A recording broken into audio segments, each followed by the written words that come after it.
Hello ladies and gentlemen, my name is Brandon and this is Critical Failure. So this is my second video of today, and this is actually starting the demon part of Mornicaedan's Stomaphos. We're currently on the Alkilith, that's how I'm going to say it.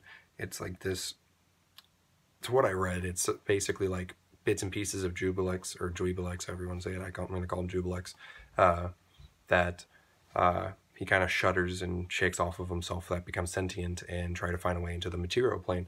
These things don't get summoned from any sort of cultists from Jubilex. They find it way too unpredictable because they open up portals to the Abyss itself, and that's really cool to me. Hold on, let me try and get a picture of it so my phone doesn't screw up. This is my second phone, or third phone technically, that I'm using for exactly this reason. That's what it looks like. As you see, the red dots are its eyes, and it kind of anchors itself to like a doorway or a window or something like that, to where it can slowly, if not taken care of, actually open a portal to the Abyss and then wreak havoc from that. I don't see these things being very, very challenging, which surprisingly they are. They are high challenge rating. But now to get into the stats of this thing, it's a medium fiend, it's a demon, chaotic evil. All demons are chaotic evil, to be honest. AC of 17, natural armor, has an average hit point of count of 157, 15d8 plus 90, speed of 40, that's surprising. I didn't know this thing could actually move once anchored.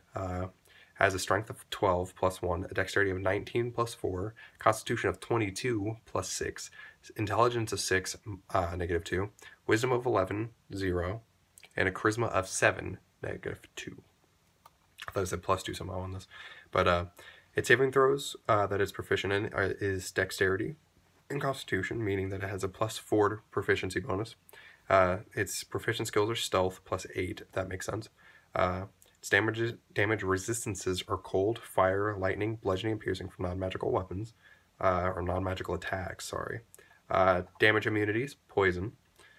Condition immunities, charmed, frightened, and poisoned. Senses, 120 dark vision, and passive perception of 10. Languages, it understands abyssal but can't speak. It has no mouth. Challenge rating of 11, 7,200 XP. Its abilities, amorphous, sorry, I can't read that apparently. The Alkilith can move through a space as narrow as 1 inch wide without squeezing. That's really cool. False appearance. While the Alkilith is motionless, it is indistinguishable from an ordinary slime or fungus. If anyone thinks about slimes, yeah, you would be terrified. That says foment. That does not look like that's what it says. Foment madness. Any creature that isn't a demon that starts its turn within 30 feet of the Alkilith must make a DC 18 wisdom saving throw, or hear a faint buzzing in its head for a moment, and has disadvantage on the next attack roll, saving throw, or ability check. If the saving throw against Foment Madness fails by 5 or more, the creature is instead subjected to the confusion spell for 1 minute, no concentration required, by the Alkilith. While under the effect of confusion, the creature is immune to Foment Madness. Magic resistance, it has advantage on saving throws against spells or other magical effects. That Foment Madness is brutal as hell. I could see that really fucking some party members up. Holy heck. Like disadvantage, and then if it's worse, confusion. Wow.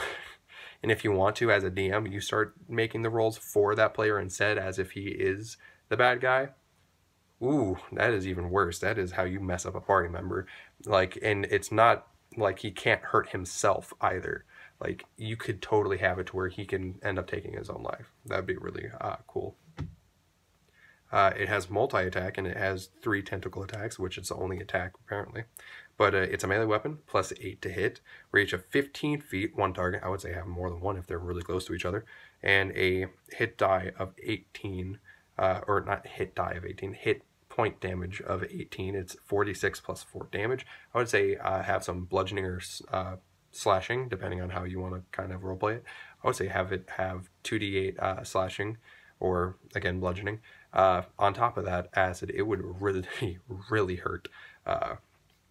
And then, of course, you know, the resistance to so many things. I would say it should be immune to attacks unless they're magical. That'd be really cool. So the fire and stuff like that is fine, but just regular bludgeoning, piercing, and slashing, I think that should definitely make it a lot tougher on a lower level party that doesn't necessarily have it. So say you're running a campaign that has less magical weaponry, that'd be really, really damaging to a party to try and use. But, you know, spellcasters really shouldn't have an issue with that. Anyone using force would easily mess up a group. So psionics, I think it is.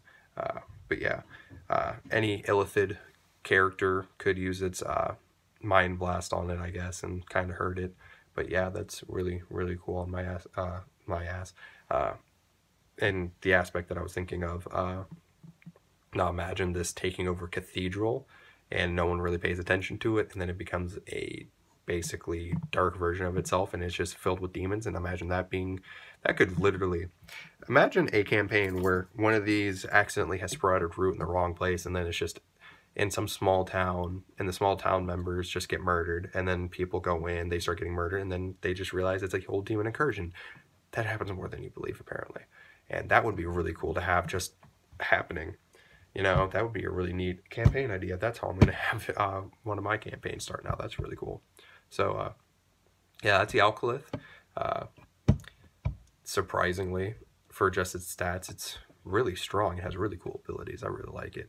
I would say from this, it could possibly spawn more Alkilith. So those would be weaker if you want to have it. Or if it's, again, like a large building or just a building taken over, you're going to have a lot of these around it. So be prepared for that type of brutality. Because if multiple of these attacking, like one party member or several, like that's going to be very hard for them to take care of. So yeah. Might do one more video after this, not sure. If not, I'll see you in a couple days. But yeah, thank you guys for watching this video. Please like and subscribe as I am producing more content for you. Really nothing else for me to say, so thank you guys. See ya.